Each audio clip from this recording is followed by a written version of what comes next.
Hi, my name is Himanshi. I'm going to introduce the book The Red Kayak by Priscilla Cummings. This book is very mysterious and has a really big shock in the middle. If you like mysteries, then you might want to read this book.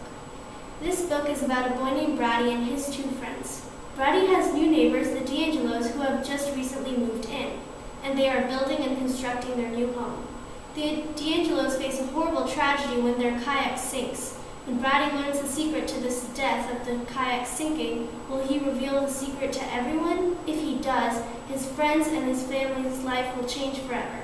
To find out who caused this horrible death, read The Red Kayak by Priscilla Cummings.